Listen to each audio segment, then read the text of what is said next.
Trades पे करना शुरू करते हैं। हमारा स्क्रीन पर इस वक्त पूरा का पूरा पैनल मौजूद है। स्नेहा सेठ, राजेश सतपुते, प्रकाश कावासर, रचना वैद्य और मानस जायसवाल इस वक्त मौजूद है।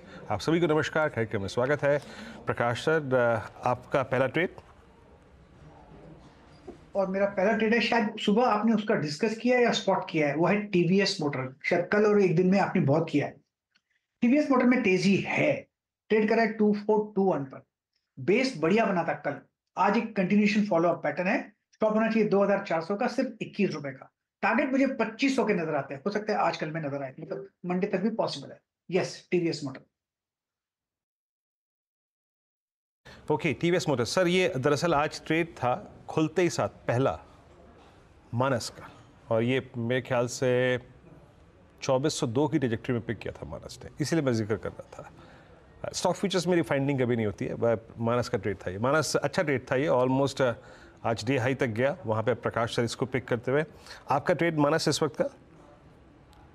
वीरेंद्र जी, मेरे ख्याल से ओएनजीसी पे ध्यान देना चाहिए। ओएनजीसी ने एक फ्रेश ब्रेकआउट दिया है, और अगर हम 4-5-6 दिन देखे तो यहाँ पर हायर टॉप्स हायर बॉटम्स तो बनना शुरू हो गए थे। आज हमें वॉल्यूम्स के साथ ब्रेकआउट देखने को मिला है, इसलिए ओएनजीसी में करंट लेवल्स पे खरीदारी करेंगे। स्टॉप लॉस 282 के रहेंगे, और अब टारगेट आपको 300 रुपए के सेट करने हैं ओएनजीसी में। ऑप्शन में आप 290 वाला कॉल ऑप्शन ले सकते हैं, 8 रुपए के आसपास का प्राइस है। 5 रुपए 30 पैसे के स्टॉप लॉस से आप इस ऑप्शन में खरीदारी कर सकते हैं, और 14 रुपीज के टारगेट सेट कर सकते हैं। तो ये फिलहाल आपके लिए ओएनजीसी 300 की तरफ बढ़ रहा है, तेजी वाला ट्रेड रहेगा ये। स्नेहा, गुड आफ्टरनून, आपका trade? Good afternoon Harshada. So pharma space में मुझे थोड़ा सा बाइंग इंटरेस्ट दिख रहा है, और सन फार्मा ये काउंटर अगर आप देखें तो काफी अच्छा कंसोलिडेशन के बाद फाइनली कल के दिन थोड़ी सी एक अप मूव दिखी है। 1555 के आसपास एक हर्डल था जो कि काउंटर ने सरपास किया है।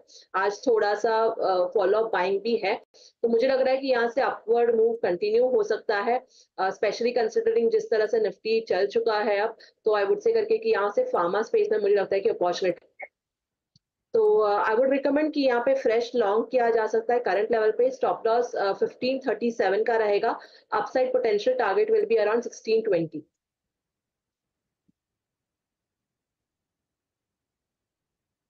1620 के लिए एक अपॉर्चुनिटी सन फार्मा में। रचना जी, आफ्टरनून, आपका ट्रेड? और मेरी तरफ से जो ट्रेड रहेगा इस वक्त वो रहेगा एलआईसी हाउसिंग फाइनेंस के फ्यूचर्स में। ये हमारे क्लाइंट्स के पास भी है, और इसमें रीसेंट मोमेंटम क्रिएट हुआ है जो एक फ्लैट पैटर्न को ब्रेकआउट दे रहा है इन राइजिंग ट्रेंड। तो यहाँ पे अगर हम 792 के एसएल के साथ इसको बाय कर सकते हैं, तो अपसाइड पे ये इंट्राडे में 815 तक जा सकता है, और अगर मल्टी डे के लिए कोई होल्ड करने को तैयार है तो ये 820 और 30 तक भी जाने के लिए आने वाले 2 to 4 डेज के अंदर तैयार है। जी, एलआईसी हाउसिंग फाइनेंस अच्छा कर रहा है, और ये पेयर ट्रेड है, मतलब अमूमन एलआईसी कैन फिन होम्स एक साथ चलते हैं। इसने रिक्वायर्ड रेस्ट लिया था पिछले 4-5 सेशन में, सुबह हम जिक्र कर भी रहे थे इसका स्ट्रॉन्ग डे हाई पर। मीनवाइल एचडीएफसी बैंक एक फर्दर डे लो क्रिएट करता हुआ, चाहे वो एफएमसीजी है, चाहे वो फार्मा हो, चाहे वो रिलायंस इटसेल्फ हो, जो भी ऊपर की तरफ थ्रस्ट जनरेट कर रहा है वो सारा का सारा आई थिंक जो इम्पैक्ट है, फोर्स है, वो सिंक हो रही है एचडीएफसी बैंक के कारण। अब देखिए रेस्ट ऑफ द मार्केट और HDFC bank completely cross combination इस वक्त है। राजेश जी, गुड आफ्टरनून, आपका ट्रेड इस वक्त का? Good afternoon Viren, good afternoon Harshada, and good afternoon everyone. Viren देखिए, मेरी नजर है आईआरसीटीसी पे। मुझे लगता है एक अच्छे कंसोलिडेशन के बाद आज एक बहुत ही क्लीन ब्रेकआउट मिला है। अपने क्लस्टर ऑफ मूविंग एवरेजेस के ऊपर ये चला गया है, 50, 100, 200, और आप कह सकते हैं कि 10-20। तो ये जो मेन जो क्लस्टर था इसके ऊपर अगर ये चलता है तो ऑब्वियसली यहाँ पे रैली होनी चाहिए, लॉन्ग बिल्टअप भी है। तो 1035 चल रहा है, 1030 के ऊपर हमें बाय करना है। जो भी डिप मिलेगा 1030 के आसपास तो हमें आईआरसीटीसी बाय करना है।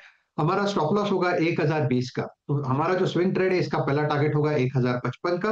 और अगर मैं सही हूं तो प्रोबेबली ये 1100 की तरफ भाग रहा है, प्रोबेबली नेक्स्ट वीक जाएगा, लेकिन आईआरसीटीसी में एक फ्रेश ब्रेकआउट आया है। ओके, ये फिलहाल आईआरसीटीसी में एक अपॉर्चुनिटी क्लियरली साफ बनती हुई दिखाई दे रही है। राजेश अग्रवाल भी हमारे साथ है। राजेश जी, गुड आफ्टरनून, बताइए क्या ट्रेड लेंगे? गुड आफ्टरनून हर्षदा जी, वीरेंद्र जी, बाकी भी जो पैनल में मित्रगण है सबको नमस्कार। अगर ट्रेड के लिहाज से बात किया जाए तो मैं सेल के साथ जाना चाहूंगा। चौथी तिमाही में थोड़े दबाव में थे नतीजे, क्योंकि रियलाइजेशन भी डाउन था, रॉ मटेरियल प्राइसेस अप थे, लेकिन अब चूंकि कोकिंग कोल प्राइस थोड़े कूल डाउन हो रहे हैं, तो मुझे लगता है रॉ मटेरियल प्राइसेस से जो दिक्कतें थी वो दूर होती हुई नजर आई। दूसरे, मार्च 2024 के एंड में 350 बिलियन का उनका डेट था, जो कि मैनेजमेंट ने अपनी कमेंट्री में कहा है कि इस साल में वो 300 बिलियन तक कर देंगे, माने 50 बिलियन के डेट रिड्यूस हो जाएगा। फोकस कैपेसिटी एक्सपेंशन पर है, जो कि इस वक्त 20 मिलियन टन की कैपेसिटी है, जो कि वो करीब करीब 35 मिलियन टन की करना चाहते हैं अगले FY32 तक। चाइना की रीओपनिंग, मेटल के सपोर्टिंग प्राइस सारे इनके फेवर में जा रहे हैं। और आज जो न्यूज आई कि 3 कंपनियां इनके साथ मर्ज होगी, अगर ऐसा कुछ होता है तो नंबर्स में बहुत बड़ा जंप देखने को मिलेगा और कैपेसिटी करीब करीब 50% बढ़ जाएगी। मुझे लगता है कि जो भी नेगेटिव्स थे रिजल्ट्स वगैरह को लेकर डिस्काउंट हो चुके हैं। छोटी अवधि में 165-170 के टारगेट हो सकते हैं, बट अगर इसे थोड़ी मध्यम से लंबी अवधि रखी जाए तो ऊंचे टारगेट भी हो सकते हैं।